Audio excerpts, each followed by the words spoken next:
Futbol bilen işim olmadı eşim. Selamünaleyküm. Vay lakin adam.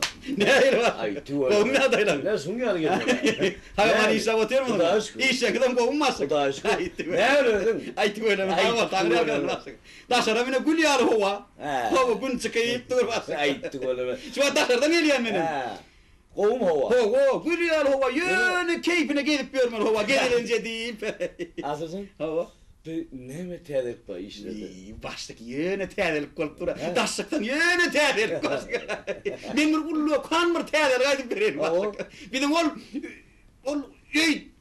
kino teatrımız var ha. Kino teatrımız. Ben getirelim mi? O kımmat bana. Şu yan ya bastık.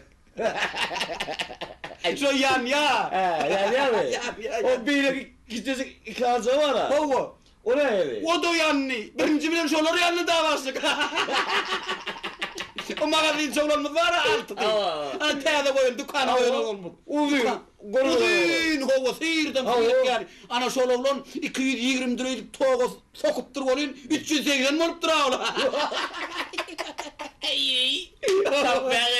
İkisinden masraftır. Onun ayırıptır da böyle ullokan öyküne tiyatro var ha. Ana. Onun ayırıptır da 220. Bundan sokup durun, bu da 380 ekene. Ay de. Bruda, televizyonlar yan ya. Ana şu terdelik bastık. Birinci televizyonum yanlı, ikinci de yanlı, üçüncü de ullu kanımdan yanlı bastık. Bruda, kara tütsü olup bir yan ya, tütsüysen asmalı et ya bastık, kara tütün.